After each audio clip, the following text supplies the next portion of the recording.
BJP শাসিত প্রত্যেকটা রাজ্যে ধর্ষক প্রদেশে পরিণত হচ্ছে, প্রত্যেকটা রাজ্যে।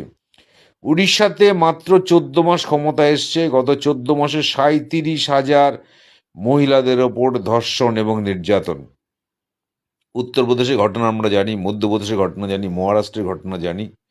আমরা যে সমস্ত বিজেপি শাসিত রাজ্য আছে প্রত্যেক রাষ্ট্রের ঘটনা জানি, রাজস্থানের ঘটনা আমরা জানি। প্রত্যেক বিজেপি শাসিত রাজ্যে ধর্ষণ প্রদেশে পরিণত হচ্ছে। তার এই মূল কারণ মোহন ভাগবতের এই বক্তব্য। আর এস এস এর মোহন ভাগবত, যার মেয়ে না ভাইজিকে মুসলিমের সঙ্গে বিয়ে দেওয়া হয়েছিল, সে বলছে বিবাহ হচ্ছে একটা চুক্তি।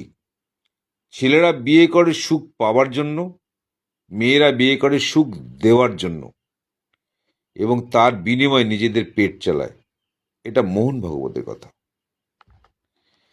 আরএসএস এর যিনি হেড, তার যদি এরকম বক্তব্যটা হয়, ছেলেরা ভোগ করার জন্য মেয়েদের ব্যবহার করে, মেয়েরা ছেলেদের ভোগ দেওয়ার জন্য তাদের রুজি রোজগার করে, তাদের পেট চলে ছেলেদের ভোগ দেওয়ার জন্য, এই যে বক্তব্য লাগলেন আরএসএস এর মোহন ভাগবত, এই বক্তব্যর মধ্যে দিয়ে যারা এই বক্তব্যকে সমর্থন করে তারাই বিজেপি, তারাই আরএসএস।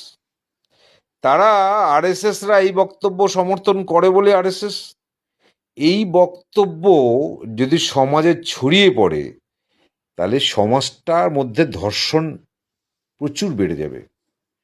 এবং সেই কারণে বিজেপি শাসিত প্রত্যেকটা রাজ্যে ধর্ষণের রেকর্ড তৈরি হচ্ছে, ধর্ষণের রেকর্ড তৈরি হচ্ছে।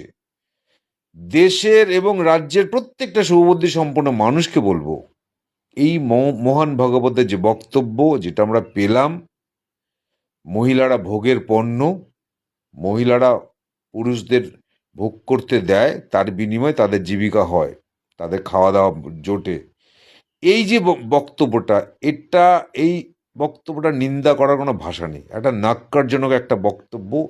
এই বক্তব্য সমাজকে অন্ধকারের মধ্যে ঢেকে দেবে। সেই কারণেই বিজেপি শাসিত প্রত্যেকটা রাজ্যে ধর্ষক প্রদেশে পরিণত হচ্ছে, প্রত্যেকটা রাজ্যে। উড়িষ্যাতে মাত্র 14 মাস ক্ষমতায় এসছে, গত 14 মাসে 37,000 মহিলাদের ওপর ধর্ষণ এবং নির্যাতন। উত্তরপ্রদেশের ঘটনা আমরা জানি, মধ্যপ্রদেশের ঘটনা জানি, মহারাষ্ট্রের ঘটনা জানি। আমরা যে সমস্ত বিজেপি শাসিত রাজ্য আছে প্রত্যেক রাষ্ট্রের ঘটনা জানি, রাজস্থানের ঘটনা আমরা জানি। প্রত্যেক বিজেপি শাসিত রাজ্যে ধর্ষণ প্রদেশে পরিণত হচ্ছে। তার এই মূল কারণ মোহন ভাগবতের এই বক্তব্য। সে কারণেই এই মোহন ভাগবতের আদর্শে যারা চলে, যে সমস্ত বিজেপি আরএসএস এর লোকেরা আছে, তারা শুধু মহিলাদের ভোগের পণ্য হিসাবে দেখে। তাই এদের দলে এত ধর্ষক, এদের দলে মহিলা কর্মীকে ধর্ষণ করলেও অন্য মহিলা পুরুষ কর্মীরা তার বিরোধিতা করে না, কেন কি তারা এভাবেই মানুষ হয়েছে। সেই কারণে বলবো, এই ধর্ষকের দলকে একদম বাংলা জায়গা দেবেন না, বাংলার বাতাবরণ নষ্ট হতে দেবেন না।